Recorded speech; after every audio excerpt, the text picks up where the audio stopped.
الصبح بدا من طلعته. قوم میں سبت کا ذکر فرمایا اللہ نے. ہفتے والے دن کچھ لوگ نافرمانی کرتے ہیں. ہمارے بھی ہیلے بہانے ہیں نا آج کل کاروبار میں. تو اسی سپارے کی آیت نمبر 65 کے اندر اللہ تعالیٰ نے حضرت داؤد کی قوم کا ذکر کیا کہ اللہ نے انہیں حکم دیا تھا کہ ہفتے والے دن مچھلیاں نہیں پکڑنی. تو وہ کہتے تھے چلو ہاتھ لگا کے نہیں پکڑنی, ہاتھ لگا کے. وہ ہمارے لوگ ہیلے بہانے تلاش کر لیتے ہیں نا. وہ بڑے جناب انشورنس والا آ گیا, اب وہ بینک والا آ گیا, وہ فلانے صاحب آ گئے, وہ تروڑ مروڑ کے کہانیاں باتیں, اور پھر ہمیں بھی رستے مل جاتے ہیں بچنے کے. مفتی صاحب نے کہہ دیا تھا, ایک مولانا سے میں نے ان کو کہا ہفتے والے دن مچھلیاں نہیں پکڑنی. کہا نہیں پکڑتے, چھوٹے چھوٹے حوض بنا لیے. تو مچھلیاں زیادہ آتی تھی اس دن, یہ بھی اللہ کی قدرت تھی. نماز کے وقت گاہک زیادہ آتے ہیں, یہ اس کی قدرت ہوتی ہے. تو وہ مچھلیاں حوض میں جمع ہو جاتی ہیں. یوں سمجھ لیں کہ جال انہوں نے لگا لیے ہوئے تھے, تو جال میں وہ پھنستی رہتی تھی, حوضوں میں آتی رہتی تھی. ہفتے کو نہیں پکڑتے تھے, اتوار کو پکڑ لیتے تھے. تو پھر اللہ نے انہیں سزا دی. فرمایا تماشے کرتے ہو اللہ کے حکم کے ساتھ. کیا سزا دی؟ فَقُلْنَا لَهُمْ كُونُوا قِرَادَةً خَاسِئِينَ. فرمایا بندر بن جاؤ دھتکارے ہوئے. جو رزق حرام طریقے سے کماتے تھے رب انہیں بندر بنا دیتا تھا. ابھی بھی میں نے دیکھے ہیں بڑے بڑے تاجر پاگلوں جیسی زندگی گزار رہے ہیں. نفسیاتی طور پہ سکون نہیں ہے, کروڑوں روپیہ پڑا ہے. کیوں؟ اس لیے کہ رب کے بتائے ہوئے طریقے کے مطابق تجارت نہیں کرتے. آگے ایک اور دلچسپ بات آ گئی. بنی اسرائیل کے اندر نا ایک شخص نے اپنے چچا کو قتل کر دیا جائیداد کے لیے. یہ دیکھیں کب سے لوگ جائیداد کے لیے قتل کرتے آ رہے ہیں. چچا کو قتل کر دیا, اور قتل کر کے حضرت موسیٰ علیہ السلام کے پاس آئے کہ میرے چچا کو کسی نے قتل کر دیا ہے, تو بتائیں کیا کرنا ہے. تو آپ نے فرمایا کہ گائے ذبح کرو, اور اس کا ایک ٹکڑا مقتول کو مارو, مرنے والے کو. وہ خود اٹھ کے بتا دے گا مجھے کس نے قتل کیا ہے. اب ارادہ نہیں تھا گائے ذبح کرنے کا, تو بہانے کرنے لگے. ارادہ نہیں نہ ہوتا تو پھر کیا ہوتے ہیں, کہنے لگے گائے کس طرح کی ہو, بوڑھی ہو کہ بچی ہو, رنگ کیسا ہو, جوان ہو کہ چھوٹی ہو, حال میں ایک دفعہ چلنا سیکھ گئی ہو یا ابھی نہ سیکھی ہو. تو بتاتے گئے تو رب بھی شرطیں بیان کرتا گیا. گہرے زرد رنگ کی ہو, حال کے اندر اسے نہ چلایا گیا ہو, پانی نہ نکالا گیا ہو, نہ بچی ہو نہ جوان ہو, اس کے درمیان ہو. یہ ساری شرطیں کہاں پائی جاتی تھی؟ حضرت موسیٰ علیہ السلام کی قوم کا ایک شخص تھا جو اللہ کا ولی تھا. وہ جب انتقال کرنے لگا نا, اللہ اکبر, دیکھو رب ولیوں کی اولادوں پر بھی کتنا فضل فرماتا ہے. وہ جب انتقال کرنے لگا تو ایک اس کے پاس چھوٹی سی بچیا تھی, گائے کی بچی. اس نے جنگل میں چھوڑ دی. کہنے لگا یا اللہ میں تیرے نام پہ چھوڑتا ہوں, میرا بچہ جوان ہو جائے تو اسے دے دینا, اور تو سرمایہ ہی کوئی نہیں. بچہ بڑا ہوا تو بچہ بھی بڑا نیک تھا, اپنی ماں کا بڑا فرما بردار تھا. اس کی ماں نے کہا بیٹا تیرے باپ نے ایک گائے چھوڑی تھی. تو بچہ جنگل میں گیا اور جا کے کہنے لگا اے اللہ میری گائے مجھ سے ملا دے. تو رب کریم نے وہ گائے واپس کر دی. وہ گائے گھر لے آیا. اب وہ کہنے لگا اماں بیچ دوں, تو اماں کہنے لگی بیٹا میرے پوچھے بغیر نہ بیچنا. کئی دفعہ گاہک لگے, پر اس نے کہا جب تک میری اماں نہ کہے گی میں بیچوں گا. ادھر بنی اسرائیل والے شرطیں جتنی گائے کے بارے میں پوچھ چکے تھے وہ ساری اسی گائے میں پائی جاتی تھی. تو یہ ڈھونڈتے ڈھونڈتے وہاں پہنچ گئے. تو کہنے لگے گائے چاہیے. تو اس نے کہا بھی تمہاری مرضی سے نہیں, قیمت میری مرضی کی. ایک مفسر نے تو یہاں تک لکھا ہے کہ اس نے کہا گائے ذبح کر کے نا, تو جتنا گائے کے اندر گوشت ہوگا نا اتنا ہی کھال کے اندر تو مجھے مال بھر کے دو گے, اتنے سکے بھر کے دو گے, اتنی اشرفیاں بھر کے دو گے, تو پھر تمہیں گائے دوں گا. تو پھر یہ گائے انہیں ملی اور یہ گائے لے کر کے آئے. زیادہ سوالات نہ کرتے تو زیادہ الجھتے نہ. ہم بھی دین کے معاملے میں بڑے سوال جواب کرتے ہیں, اتنا سوال کریں جتنی اس کی ضرورت ہے. ان لوگوں نے سوالات زیادہ کیے تو پھر الجھ زیادہ گئے. تو میرے بھائی اس کا ذکر بھی اللہ تبارک و تعالیٰ نے پہلے پارے کے اندر بیان فرمایا. پھر اللہ کریم نے فرمایا کہ کچھ ایسے لوگ بھی ہیں یہودیوں میں سے جن کا دعویٰ ہو گیا ہے کہ ہم اللہ کے بڑے پیارے ہیں. فرمایا یہ صرف ان کے منہ کی باتیں ہیں, یہ تو قیامت میں پتہ چلے گا نا کہ اللہ کا پیار کس کے ساتھ زیادہ ہے. اور پھر یہ بھی یہودیوں نے دعویٰ کیا ہے اسی پارے میں. اللہ فرماتے ہیں کہ ان کا دعویٰ ہے کہ ہم اللہ کے بڑے پیارے ہیں, جنت میں ہم ہی جائیں گے. تو اللہ فرماتے ہیں پھر مرنے کی دعا تو کرو, جنت میں تو مر کے جانا ہے نا.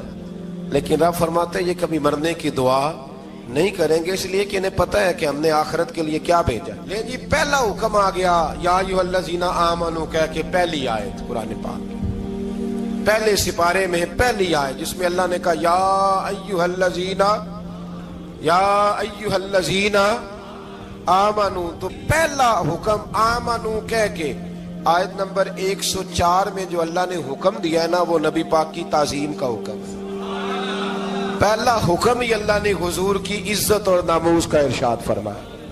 پہلا اس ترتیب کے لحاظ سے وہ ہوا یہ کہ جب نبی پاک کو بات ارشاد کرتے تو صحابہ کرام اٹھ کے عرض کرتے رائینا یا رسول اللہ, حضور سمجھ نہیں آئی ذرا رعایت کر دے. تو یہودیوں کی عبرانی زبان کے اندر نہ ذرا کھینچ کے پڑھتے تھے رائینا, تو اس کا معنی بنتا تھا معاذ اللہ اے ہمارے چرواہے. بکریاں چرانے والے کو بھی وہ رائینا کہتے تھے. تو جب صحابہ یہ کہنے لگے تو اللہ نے منع ہی کر دیا. فرمایا میرے محبوب کے غلاموں, اس لفظ کے پیچھے چھپ کے, اس لفظ کے پیچھے چھپ کے لوگ میرے نبی کی بے ادبی کر جاتے ہیں. تو جس لفظ کا کوئی ایک معنی بے ادبی والا بنتا ہو وہ لفظ بھی میرے نبی کے لیے نہ کہو. لفظ وہ والے کہو جس میں کوئی بے ادبی کا معنی نکلے نہ. یہاں لوگوں نے بڑے بڑے لفظ نہیں بول دیے, پھر کہتے ہیں میرا مطلب یہ تھا, میرا مطلب وہ تھا. تو تو نے وہ لفظ بولا کیوں جس کا کوئی غلط مطلب بھی نکل سکتا تھا؟ اللہ نے فرمایا یا ایھا الذین آمنوا لا تقولوا رائینا, اے ایمان والو رائینا کہو ہی نہ. تو یا اللہ کیا کہیں؟ فرمایا وقولوا انظرنا, تم کہو یا رسول اللہ ایک نظر فرمائیے. انداز دیکھیے, انظرنا ایک نظر.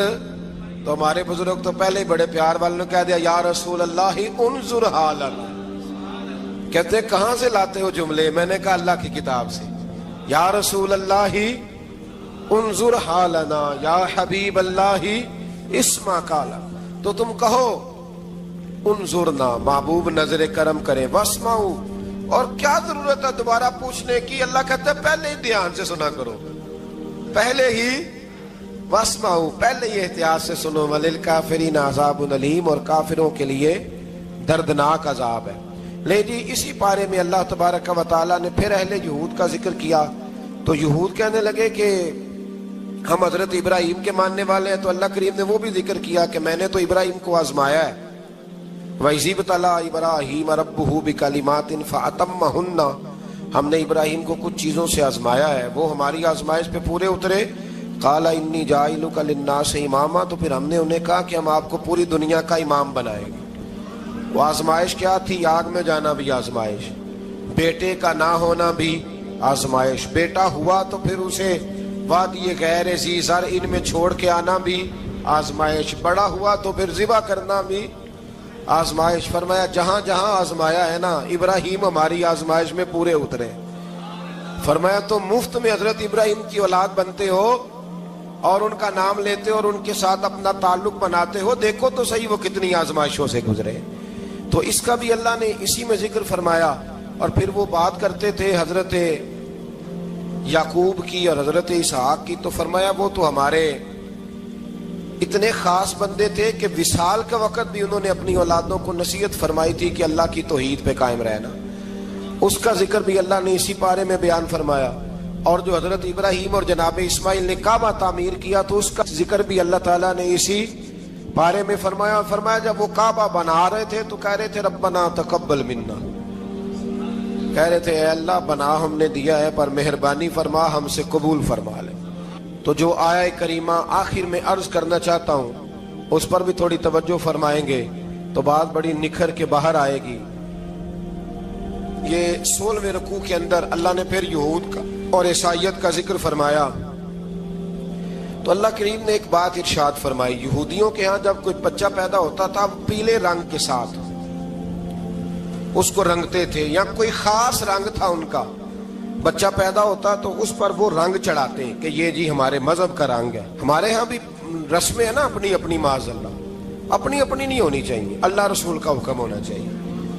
تو یہودیوں کے ہاں بچہ پیدا ہوتا تو ایک خاص رنگ چڑھاتے, عیسائیوں کے ہاں پیدا ہوتا تو وہ بھی ایک خاص رنگ چڑھاتے. تو مسلمانوں کے ہاں بچے پیدا ہوئے تو انہوں نے بھی توجہ کی کہ یہ کیا ہو رہا ہے، تو رب کریم نے فرمایا صبغۃ اللہ، رنگ اللہ کا ہی ہے، ومن احسن من اللہ صبغہ، اور فرمایا اللہ کے رنگ سے زیادہ خوبصورت کس کا رنگ ہو سکتا ہے؟ اللہ کا رنگ کیا ہے؟ لا الہ الا اللہ محمد الرسول اللہ صلی اللہ علیہ، فرمایا نیلے پیلے کالے رنگ نہ چڑھاؤ، اپنے ذہن پر توحید و رسالت کا رنگ چڑھاؤ، یہ سب سے بہترین رنگ ہے۔ اگر تمہارے ذہنوں پر رب رسول کی توحید کا رنگ چڑھ گیا تو یہ وہ والا رنگ ہے، پھر تمہیں کسی اور رنگ کی طرف جانے کی ضرورت نہیں پڑے گی۔ تو فرمایا رنگ وہ پیدا کرو جو توحید کا ہے، رسالت کا ہے، اس رنگ کی توجہ کرو۔ قرآن مجید کے اس پارے میں اللہ کریم نے مختلف باتیں بیان کر کے آخری رکوع میں یہ جو رنگ کا ذکر فرمایا نا، تو یہ لگتا ہے پورے پارے کا خلاصہ ہے کہ رب کریم نے فرمایا اصل بات یہ ہے کہ تمہاری سوچوں پہ رب رسول کی توحید و رسالت کا رنگ ہونا چاہیے۔ وہ ایک دفعہ مسلمہ کذاب بے ایمان کہنے لگا میں نے بنا لیا ہے قرآن پاک کا جواب، معاذ اللہ۔ جواب کیا بنایا؟ وہ سورت ہے نا القاریہ ملقاریہ، وما ادراک ملقاریہ، کھڑکھڑانے والی کیا ہے؟ کھڑکھڑانے والی، تمہیں کیا پتا کیا ہے کھڑکھڑی؟ قیامت کا ذکر ہے۔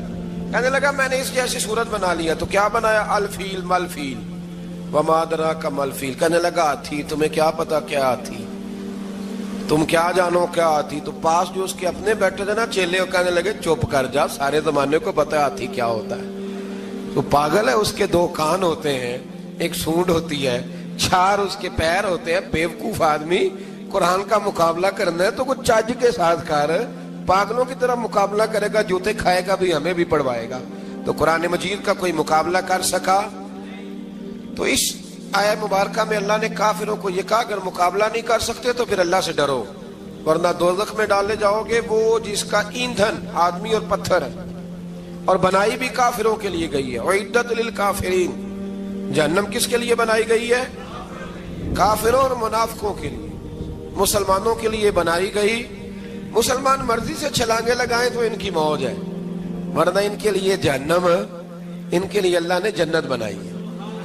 اور یہ بات کرتے ہی رب کریم نے فرمایا اے محبوب علیہ الصلوۃ والسلام، مومنوں کو خوشخبری دے دیں کہ اللہ نے ان کے لیے جنت بنائی ہے، اس میں باغات ہیں، انہیں رزق دیا جائے گا کھانے کے لیے، اور اس میں انہیں پاکیزہ بیویاں دی جائیں گی، اور پھر وہ اس میں ہمیشہ رہیں گے، انہیں اس سے نکالا نہیں جائے گا۔ آگے جو آیات کریمہ ہے نا، اس کے اندر اللہ تبارک و تعالیٰ نے فرمایا ہے کہ اللہ حیا نہیں کرتا سمجھانے کے لیے، مچھر کی مثال بھی دینی پڑے۔ فرمایا قرآن سے کچھ لوگ ہدایت حاصل کرتے ہیں اور کچھ گمراہ ہو جاتے ہیں۔ جب لوگ اپنی مرضی کی تشریحات چاہتے ہیں تو گمراہ ہوتے ہیں، اور جب قرآن کو رسول اللہ صلی اللہ علیہ وسلم اور امت مسلمہ کی تشریحات کی روشنی میں سمجھتے ہیں تو پھر اللہ ہدایت عطا فرماتا ہے۔ پھر اللہ تبارک و تعالیٰ نے آگے ارشاد فرمایا حضرت آدم کی پیدائش کا واقعہ۔ کچھ مفسرین نے لکھا اللہ نے مشورہ کیا تھا فرشتوں سے، وَإِذْ قَالَ رَبُّكَ لِلْمَلَائِكَةِ إِنِّي جَاعِلٌ فِي الْأَرْضِ خَلِيفَةً،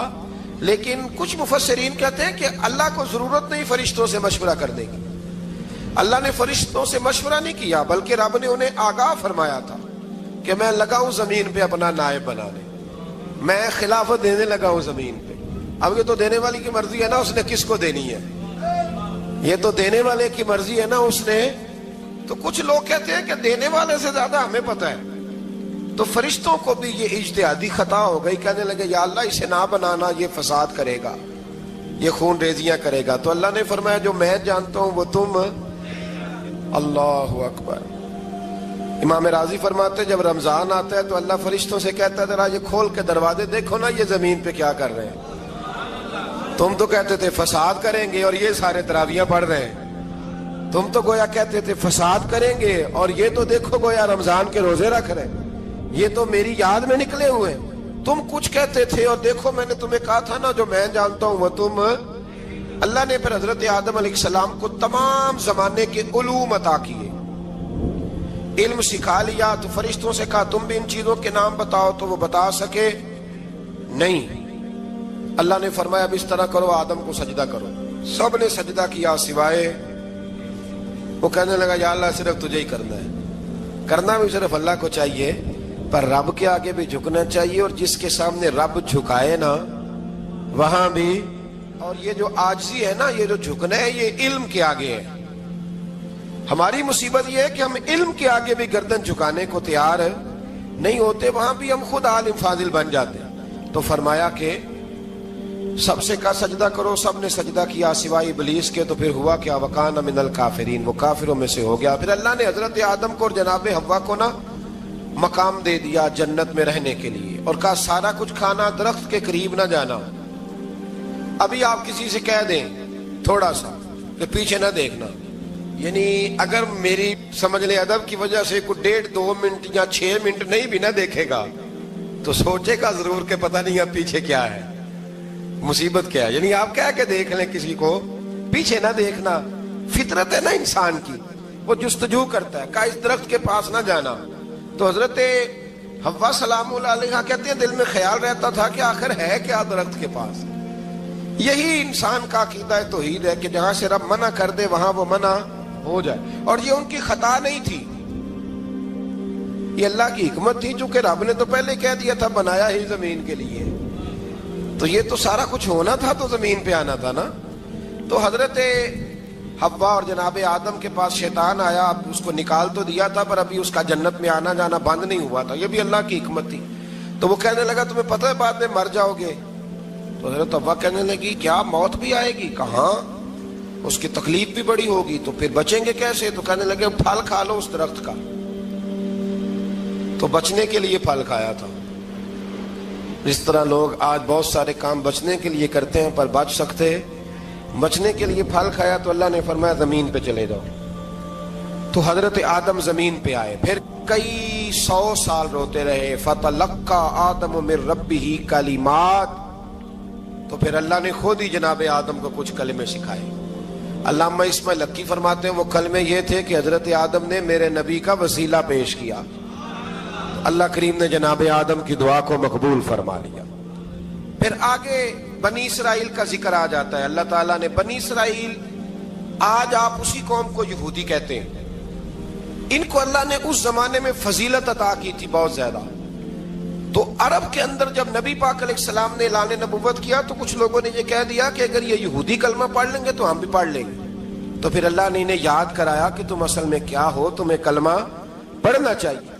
تو اہل یہود کا تذکرہ کرتے کرتے رب کریم نے ایک بات یہ بھی ارشاد فرمائی کہ تم لوگوں کو تو کہتے رہے ہو کہ وہ نبی آنے والے ہیں، وہ نبی آنے والے ہیں، اور جب آ گئے ہیں تو ماننے کو تیار نہیں ہو. تو فرمایا تأمرون الناس بالبر وتنسون انفسکم وانتم تتلون الکتاب، لوگوں کو بھلائی کا حکم دیتے ہو اور اپنے آپ کو بھول جاتے ہو. افلا تعقلون، تمہیں عقل نہیں؟ پھر اللہ نے انہیں یہ بھی یاد کرایا کہ یاد کرو وہ زمانہ کہ جب فرعون نے خواب دیکھ لیا تھا کہ کوئی بچہ اس کی سلطنت کو تباہ کرے گا، تو پھر اس نے تمہارے بچوں کو ذبح کرانا شروع کیا اور تمہاری بیٹیوں کو چھوڑتا تھا. فرمایا یہ بھی تو تم نے دیکھا، میں نے تمہیں پھر تم سے کہا جہاد کرو قوم عمالقہ کے خلاف، تو مقام طیہ میں جا کے یہ لوگ کہنے لگے ہم سے جہاد نہیں ہوتا. اللہ نے انہیں ایک میدان میں قید کر دیا. بڑی دلچسپ بات، قید تو لوگ ہوتے ہیں نا چار دیواری میں، تو اللہ نے بنی اسرائیل والوں کو جب انہوں نے کہا جہاد نہیں کریں گے تو اللہ نے میدان میں قید کر دیا. میدان میں، یہ یاد رکھیں، جب انسان اللہ کی نافرمانی کرتا ہے تو اسے ایسی قید ملتی ہے جس کا اس نے تصور بھی نہیں کیا ہوتا. ایک میدان ہے مقام طیہ، قید ہو گئے، سارا دن سفر کرتے تھے، سارا دن، تو رات کو تھک کے سوتے تھے، صبح اٹھتے تھے نا جب، تو وہیں ہوتے تھے جہاں کل صبح چلے تھے. تو رب جب کسی کو قیدی بناتا ہے تو اسے زنجیروں کی، سلاخوں کی ضرورت، دعا فرمائے اللہ تبارک و تعالی غموں سے نجات عطا فرمائے. یہ دعا فرمائے، ایسی قید دیتا ہے کہ جس سے پھر چھٹکارا ہو سکتا. تو بنی اسرائیل کا بہت زیادہ تذکرہ اس بارے میں اللہ تبارک و تعالی نے پھر بیان کیا، اور پھر کہا کہ انہیں جو حکم دیا جاتا تھا یہ اس کی سرتابی کرتے تھے. پھر اللہ نے ان پر ذلت نازل کر دی اور یہ ہمیشہ اس کا شکار رہے. بنی اسرائیل کے اندر ہمیشہ نبی اور بادشاہ موجود رہتے تھے. ایک وقت ایسا آیا کہ بنی اسرائیل میں کوئی نبی نہیں تھے، اور بنی اسرائیل کا جو اپنا علاقہ تھا نا وہ ملک شام ہے. تو قوم عمالقہ ایک قوم تھی اور بڑے سخت گیر لوگ تھے. انہوں نے بنی اسرائیل والوں کے ساتھ لڑائی کی، جہاد کیا اور انہیں ان کے علاقے سے نکال دیا. اور کچھ حضرت یوسف علیہ السلام کے زمانے میں ویسے بھی ایک بہت بڑی تعداد جا کے مصر میں آباد ہو گئی تھی۔ اب یہ ہوا کہ ان کے پاس کوئی بادشاہ نہیں ہے، یہ بار بار دعا کرتے ہیں، التجا کرتے ہیں، تو اللہ تعالیٰ نے ایک پیغمبر انہیں عطا کیے جن کے مختلف نام کتابوں میں ہیں۔ صدر الافاضل رحمۃ اللہ علیہ نے تفسیر خزائن العرفان کے اندر ان کا نام حضرت شمویل علیہ السلام لکھا ہے۔ حضرت شمویل علیہ السلام کو اللہ تعالیٰ نے نبوت عطا فرمائی، اور جب حضرت شمویل علیہ السلام اللہ کے نبی ہوئے، بنی اسرائیل والوں کو یقین آیا کہ اللہ نے الحمدللہ ہمیں ایک نبی کے جھنڈے تلے جمع کر دیا ہے، تو پھر انہوں نے کہا کہ آپ ہمارے سامنے ایک بادشاہ بھی مقرر کریں تاکہ ہم اس کی سرپرستی میں جہاد کریں۔ جب انہوں نے یہ بات کی تو اللہ تبارک و تعالیٰ نے حضرت شمویل علیہ السلام کے ذمے لگایا۔ تو ایک اس زمانے میں اللہ کے نیک بندے تھے جناب طالوت علیہ السلام ان کا نام تھا، تو حضرت شمویل علیہ السلام نے انہیں کہا کہ اللہ کریم نے نا تمہارا بادشاہ طالوت کو بنایا ہے، ان کا نام بھی قرآن مجید نے ذکر فرمایا ہے۔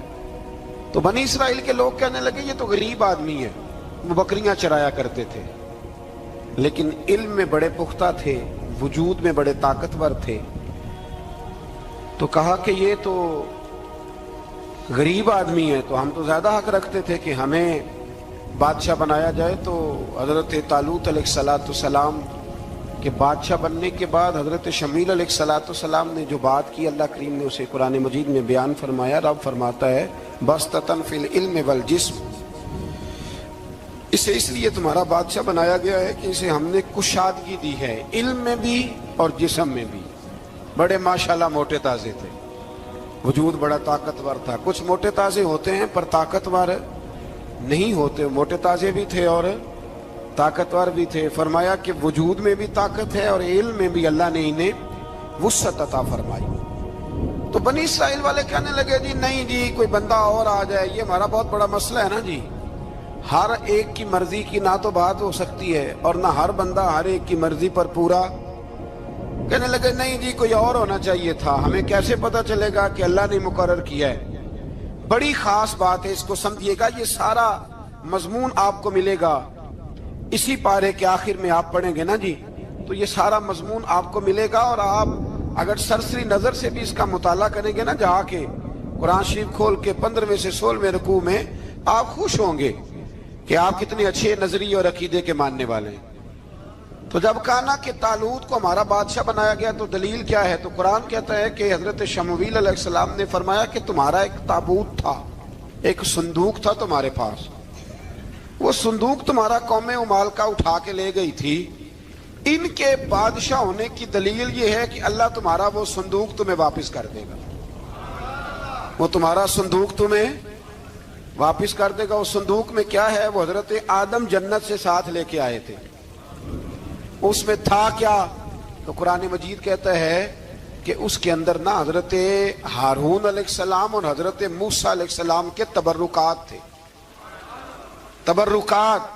کل میں ایک مولوی دیکھ رہا تھا بیچارہ، ایک بندہ نا مسجد نبی کے ساتھ غلاف اور شاید کوئی کفن تھا، وہ مسجد نبی کی دیواروں سے مس کر رہا تھا، تو وہ کہہ رہا تھا نہیں اس سے کیا ہوتا ہے، تبرک کوئی چیز نہیں، اچھے اعمال کی وجہ سے بندہ بخشا جائے گا۔ میں نے کہا تو مجھے ملے تو میں تجھے بخاری کھول کے دکھاؤں کہ حضرت عبد الرحمن ابن عوف جنہیں حضور نے قطعی جنتی کہا، حضور کے وجود پر کرتا دیکھ کے کہنے لگے حضور بڑا ہی سونا لگ رہا ہے، تو فرمایا تجھے چاہیے حضور مل جائے تو کیا ہی بات ہے۔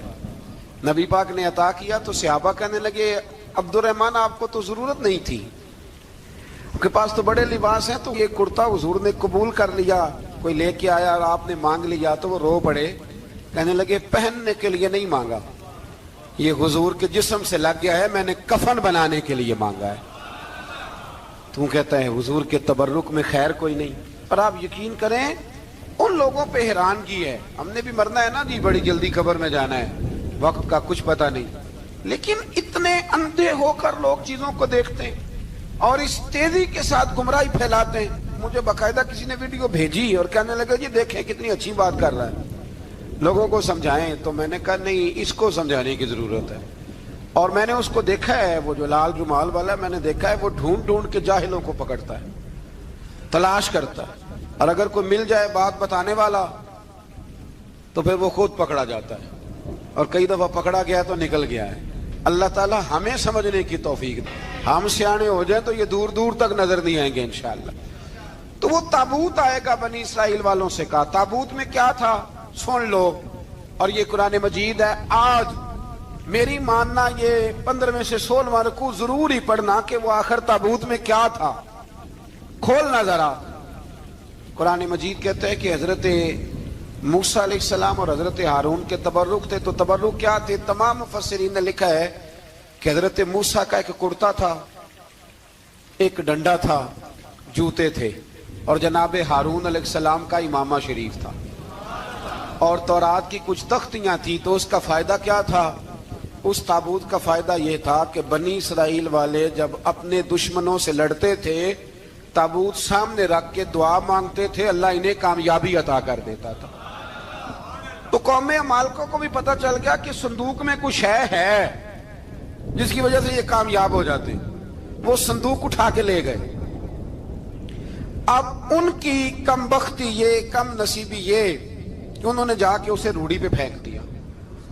جب روڑی پہ پھینکا تو ان کے اندر بیماریاں آ گئی, وبائیں پھوٹ پڑی, مرنے لگے, وجود پھولنے لگا. پھر ان کے دلوں میں بات آئی کہ یہ ہم نے اس صندوق کی بے ادبی کی ہے. صندوق میں کیا ہے؟ تبرکات. ہمیں کہتے ہیں جی نالین کا نقشہ کیوں لگایا ہے؟ تمہارے تو بزرگوں کا عقیدہ ہے سر پہ رکھنے کو مل جائے اگر نقش نالے پاک حضور تو پھر کہیں گے کہ ہاں تاجدار ہم بھی ہیں. تو کہا کہ اس کے اندر یہ تبرکات تھے. انہیں بھی سمجھ میں آئی تو انہوں نے نا بیل گاڑی منگائی اور وہ صندوق اٹھا کے اس کے اوپر رکھ دیا. اب کیا ہوا؟ قرآن کہتا ہے کہ فرشتوں نے نا اس صندوق کو وہاں سے اٹھایا. مفسرین نے لکھا اس کا معنی یہ بھی ہو سکتا ہے کہ اس بیل گاڑی کو ڈائریکشن پہ لگایا. ادھر سے حضرت شمویل علیہ السلام نے جناب طالوت کو بادشاہ بنا دیا, اور ادھر سے وہ صندوق چل پڑا. کہا بھئی ہم ان کو کیسے بادشاہ مانے؟ تو فرمایا بادشاہ اس طرح مانو گے کہ تمہارا وہ صندوق آ جائے گا. اور قرآن کہتے ہیں اس صندوق میں تمہارے دلوں کا سکون ہے, اس میں تمہارے دلوں کا. اور بھائی ہماری تو کوشش ہوتی ہے بزرگوں سے کوئی چیز مل جائے, اللہ والوں کا کوئی تبرک ہمارے ہاتھ آ جائے. تو وہ صندوق آ گیا, یہ مان گئے. اب جہاد کرنے نکلے تو لڑنا تھا جالوت کی قوم کے ساتھ. وہ بڑا سخت آدمی تھا, 3 من سونا اس نے وجود پہ پہنا ہوتا تھا. اس کی قوم سے لڑنا ہے, ٹوپی بڑی تگڑی پہنی ہوتی تھی لوہے کی. اب کون لڑے؟ ایک نوجوان تھے جن کا نام تھا داؤد علیہ السلام. وہ بھی بکریاں چرایا کرتے تھے. اور جن دنوں حضرت طالوت نکلے نا اپنی قوم کو لے کر جالوت کے خلاف لڑنے, تو حضرت داؤد بھی شامل ہو گئے. اللہ جب کسی کو نوازتا ہے نا تو پھر خاص ہی کرم نوازی کرتا ہے. مفسرین نے لکھا جب یہ جا رہے تھے نا, وہاں جا رہے تھے تو رستے میں انہیں 3 پتھر مل گئے. انہوں نے وہ تینوں پتھر اٹھا لیے. اس زمانے میں پتھر پھینکنے کے لیے چھوٹی چھوٹی لوگوں کے پاس چیزیں ہوا کرتی تھی. اس کو کوپھن بھی لوگ کہتے تھے, منجنیک, اس کو سامنے رکھ کے پھر بنائی گئی. تو آپ کے پاس بھی وہ آلہ تھا جس سے دشمن پر پتھر مارے جاتے تھے. تو آپ وہ مشین لے کر, وہ آلہ لے کر وہاں پہنچے ہوئے تھے. 3 پتھر آپ کے پاس تھے. آپ فرماتے اس دن میں بڑا بیمار تھا, اتنا بیمار تھا کہ میرا رنگ پیلا ہو گیا. اب وہ جالوت کے سامنے کوئی نہیں جاتا تھا. تو جناب طالوت کہنے لگے کہ جو جالوت کو مارے گا نا, یعنی ان کے بادشاہ کو اس قوم کے, تو میں اسے اپنی آدھی سلطنت بھی دے دوں گا اور اپنی بیٹی کا نکاح بھی اس کے ساتھ کر دوں گا. دیکھیں اللہ نوازتا ہے تو کس انداز میں نوازتا ہے. تو حضرت داؤد کہتے ہیں وہ دور کھڑا تھا تو میں نے نا 3 پتھر مارے. بھئی ہمت کرنا تو ہمارے ذمہ ہے کہ نہیں؟ میری ملت کا جوان کہتا میں نے کرنا کرانا کچھ نہیں. یعنی اگر آپ کہیں نا کچھ کرو تو پھر وہ کوئی کام کرنے کی مطلب معاملہ. وہ مجھے کل ایک سنگی کہہ رہے تھے, کہنے لگے جی اللہ کے فضل سے کچھ بھی نہیں کرنا پڑا, مرشد نے نظر کر دی. میں کہ میں ملن گی تو میں انہوں نے سمجھاواں گا کہ کچھ کرا کے نظر کریا کرو, کیونکہ میرے وہ دوست ہیں, میں انہیں جانتا ہوں. نظر میں بڑا کچھ ہوتا ہے, لیکن اللہ بھی تو بندے پہ بڑی نظر رحمت کرتا ہے نا. لیکن کہتا ہے 5 نمازیں پڑھ, رمضان کے روزے رکھ, زکوٰۃ فرض ہو تو ادا کر, یہ سارے کام کر, سچ بول, دیانتداری کر, پھر میں اپنے فضل سے تجھے جنت عطا کروں. تو یہ جو رویہ ہم نے بنایا یہ درست نہیں. تو فرماتے ہیں 3 پتھر میں نے مارے, اللہ نے اتنا فضل کیا کہ وہ بھی مر گیا, اور اسے چھو کے میرے پتھر آگے بڑھے تو اس کی فوج کے 30 آدمی بھی مر گئے. 3 پتھروں سے 31 بندے اللہ نے مار دیے. فرماتے اس لیے کہ ہاتھ میرے تھے اور طاقتیں میرے رب کریم کی تھی. تو حضرت داؤد علیہ السلام کے حصے میں جناب طالوت کی صاحبزادی بھی آئی, آدھی سلطنت بھی آئی. کافی سال حضرت طالوت حیات رہے, پھر ان کا وصال ہو گیا. تو ساری سلطنت حضرت داؤد کو ملی, اور پھر اللہ تبارک و تعالیٰ نے انہیں نبوت بھی عطا فرمائی. یہ دنیا میں واحد پیغمبر ہیں جو بیک وقت نبی بھی تھے اور بادشاہ بھی تھے. اور پھر اللہ نے فضل فرمایا, انہوں نے بڑی بڑی فتوحات کی. اور پھر حضرت داؤد کے صاحبزادے کا نام حضرت سلیمان علیہ السلام, پھر ان کے صاحبزادے کا نام حضرت. تو یہ ہوا کیسے؟ یہ سارا کچھ اللہ تبارک و تعالیٰ کے فضل سے ہوا, اس کے کرم سے ہوا. اب اس واقعہ سے ہمیں کیا پتہ چلتا ہے؟ ہمیں یہ پتہ چلتا ہے کہ رب جب فضل فرمائے نہ کسی پہ بھی, تو ہمیں اس بندے کو دیکھ کے راضی ہونا چاہیے, کوئی شکوہ نہیں کرنا چاہیے. اور دوسری بات یہ سمجھ لینا چاہیے کہ حکومتیں, مال, دولت یہ صرف سیاستوں سے نہیں ملتی, یہ خدا کے فضل سے ملتی. اور یہ بھی سمجھ لینا چاہیے کہ جو بزرگوں کے تبرکات ہوتے ہیں ان کی کیا ہی بات ہوتی ہے. چند باتیں ایسی تھیں کہ میرا دل کرتا تھا ان کو دہرایا جائے, اور خاص کر کے ان باتوں پر توجہ کی جائے. یہاں نا اللہ تبارک و تعالیٰ نے ان باتوں میں سے ایک بات کا ذکر فرمایا ہے. یہاں 207 نمبر جو آیت ہے نا اسی پارے کی, اس میں اللہ کریم نے فرمایا کچھ لوگ ایسے ہیں جو اپنی جانیں ہی اللہ کے حوالے کر دیتے ہیں. زندگی کا مقصد دین ہوتا ہے, لٹا دیتے. یہ نازل کب ہوئی؟ یہ آیت مبارکہ حضرت صہیب رومی کے بارے میں نازل ہوئی. حضرت صہیب رومی رضی اللہ تعالیٰ عنہ بڑے مالدار تھے. مکے سے جب چلے نا تو سارا مال مکے میں چھوڑ دیا, اس لیے کہ اللہ کے رسول مدینے چلے گئے. فرماتے ہیں پھر میں نے مال و دولت کی پرواہ نہیں کی, پھر میں نے یہ سوچا کہ میں نے اپنے حبیب کے پاس طیبہ کے لیے جب نکلا تو کفار نے, قریش مکہ نے روکا, ہم نہیں جانے دیں گے.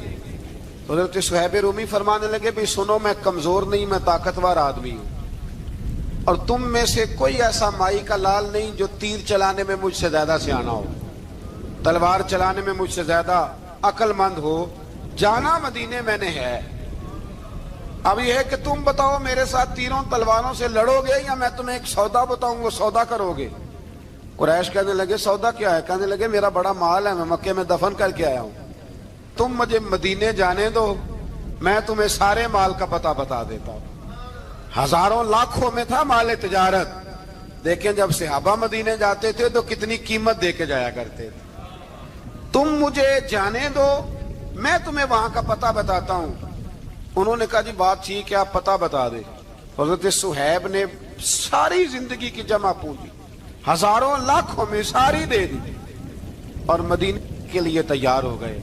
اللہ کریم نے اس بات کو بڑا ہی پسند فرمایا اور فرمایا وَمِنَ النَّاسِ مَن يَشْرِي نَفْسَهُ ابْتِغَاءَ مَرْضَاتِ اللَّهِ. فرمایا کچھ لوگ ایسے ہیں جو اپنی جانیں ہی بیچ دیتے ہیں اللہ کی رضا حاصل کرنے کے لیے, اپنی جانیں بیچ دیتے ہیں. نَفْسَهُ ابْتِغَاءَ مَرْضَاتِ اللَّهِ, اللہ کی رضا حاصل کرنے کے لیے اپنی جانوں کو بیچ دیتے ہیں. تو فرمایا پھر اللہ کیا کرتا ہے؟ فرمایا واللہ رؤوف بالعباد, پھر اللہ بھی اپنے بندوں پر بڑا ہی رحم فرمانے والا ہے. جب یہ سارا مال دے کے مدینے پہنچے نا تو ان کے استقبال کے لیے جناب عمر پہلے سے موجود تھے. حضرت عمر رسیو کر کے نبی کریم کی بارگاہ میں لے گئے تو فرماتے ہیں حضور نے مجھے دیکھتے ہی فرمایا صہیب زندگی میں تم نے بڑی تجارتیں کی ہوں گی, پر یہ جو تم نے سودا کیا ہے نا یہ بڑا ہی نفع والا کیا ہے. یہ جو سودا فرمایا یہ تو نے بڑا. تو دین کے لیے جب آپ کوئی کام کرتے ہیں تو یہ سودا بڑا نفع والا. ایک مضمون اور یہاں ہے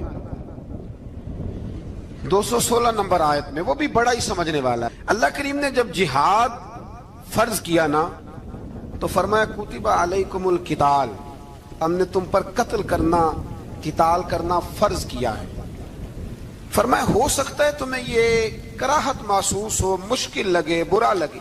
ایک بات جو آج کی نصیحت ہے اور مضامین قرآن جو ہم سیکھ رہے ہیں اس کے اندر سے ہمیں یہ خاص چیز ہے، اس کو سمجھنا چاہیے۔ اللہ کریم نے فرمایا کہ تم پر جہاد فرض کیا گیا ہے، وَهُوَ كُرْهٌ لَكُمْ، ہو سکتا ہے تمہیں ناپسند ہو، تو ایک نہ ساری زندگی کے لیے ایک نصیحت کر دی۔ فرمایا وَعَسَىٰ أَن تَكْرَهُوا شَيْئًا، ہو سکتا ہے تم کسی چیز کو ناپسند کرو، وَهُوَ خَيْرٌ لَكُمْ، اور وہ تمہارے لیے اچھی ہو۔ اللہ اکبر، یہ وہ بات ہے اگر سمجھ میں آ گئی تو کلیجہ ٹھنڈا ہو گیا، زندگی سکون میں آ گئی۔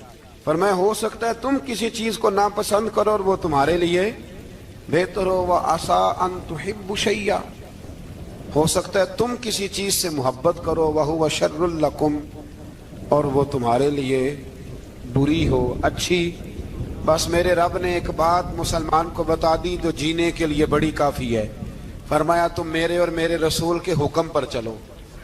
کیوں؟ اس لیے کہ واللہ یعلم وانتم لا تعلمون، اللہ جانتا ہے تم نہیں جانتے۔ ہمیں بے قراری زندگی میں اس لیے کہ ہم حقیقت پسند نہیں، ہم بہانوں میں، ہم ہواؤں میں جیتے ہیں، ہواؤں میں، خیالات میں زندگی گزارتے ہیں۔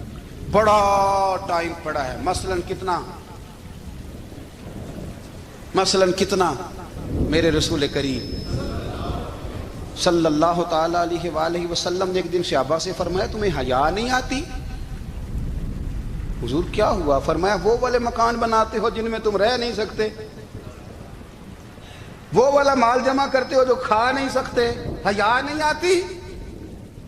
عرض کی حضور حکم کریں تو محبوب فرمانے لگے جوتے کا ایک تسمہ بند کرتا ہوں تو سوچتا ہوں دوسرا بند کرنے سے پہلے موت آ جائے گی، ایک سانس اندر جاتی ہے تو دوسرا آنے سے پہلے میں یاد کرتا ہوں کہ مجھے دنیا سے جانا ہے۔ تمہیں حیا نہیں آتی؟ وہ مکان بناتے ہو جن میں رہ ہی نہیں سکتے، وہ مال جمع کرتے ہو جو کھا، حقیقت پسند نہیں بھائی۔ ہم بہت سارے لوگ ہیں بڑی باتیں سناتے ہیں، بڑی، میں کہتا ہوں اصل میں نا زیادہ باتیں سنا کے نا بیچارہ اپنے آپ کو مطمئن کرنا چاہتا ہے، اصل بات یہ ہے کہ اندر سے نا ہلا ہوا ہے، کچھ بھی نہیں، بڑا زیادہ ہنستا ہے اور مجھے لگتا ہے کہ کوئی گہرا زخم چھپا رہا ہے۔ اس لیے ملمہ سازی، حقیقت پسند بنو، حقیقت پسند۔ یاد رکھنا من ترک صلاۃ متعمدا فقد کفر، میرے رسول نے حقیقت بیان کی، فرمایا جس نے ایک نماز بھی جان بوجھ کے چھوڑی اس نے رب کے رب ہونے کا انکار کیا، اس نے کفران نعمت کیا۔ یہ حقیقت ہے، کوئی کلیریفیکیشن نہیں، کوئی وضاحت نہیں۔ جو نماز نہیں پڑھتا جھوٹ بولتا ہے، غلط بیانی کرتا ہے۔ جو شخص رزق حرام کما کے کہتا ہے کہ اس کے بغیر گزارا نہیں چلتا، وہ جھوٹ بولتا ہے۔ اس لیے کہ رب فرماتا ہے جب تجھے پیدا کیا ہے تو تیرا رزق میرے ذمہ ہے۔ اللہ فرماتا ہے کہ لا یکلف اللہ نفسا الا وسعہا، میں کسی پر وہ بوجھ نہیں ڈالتا جو اٹھا نہ سکے۔ نماز فرض کیا اس کا مطلب ہے ہم پڑھنے کے قابل ہیں، اس نے ہمارے ذمہ داریاں لگائی ہیں تو مطلب یہ ہے کہ ہم ذمہ داریاں ادا کرنے کے قابل ہیں، ورنہ وہ کہتا ہے میں وہ بوجھ ڈالتا ہی نہیں جو تجھ سے اٹھایا نہ جائے۔ اگر چاہتے ہو کہ زندگی میں اطمینان ملے تو خدا را حقیقت پسند والی زندگی گزارو۔ یہ فضاؤں میں زندہ رہنا، ہواؤں میں، اللہ بڑا معاف کرنے والا ہے، اللہ بڑا کریم ہے، معاف کر دے گا، تو بھئی یہ بات صحابہ کو بھی پتا تھی، یہ اہل بیت کو بھی خبر تھی، تو وہ تو ایک ایک بات کا لحاظ کرتے تھے۔ صل علی سیدنا و مولانا محمد، اللہم صل علی سیدنا و مولانا محمد۔ اللہ کے شیر ہے در کرار پر درود، اللہ کے شیر ہے در کرار پر درود،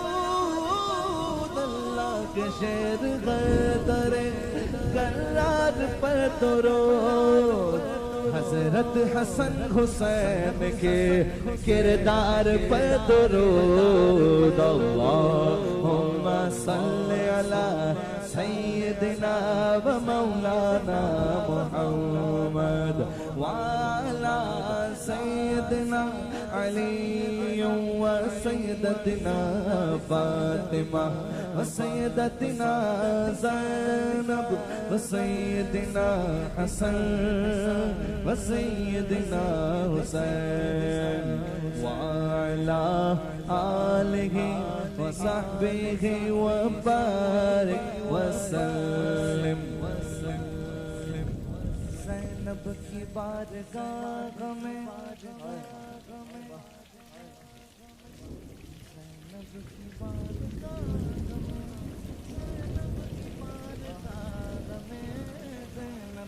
بارگاہ میں سلام نیاز ہے زینب کی بارگاہ میں سلام نیاز ہے جو مرتضیٰ کی لاڈلی زہرا کا ناز ہے اللہم صلی علی سیدنا و مولانا محمد وعلا سیدنا علی و سیدتنا فاطمہ و سیدتنا زینب و سیدنا حسن و سیدنا حسین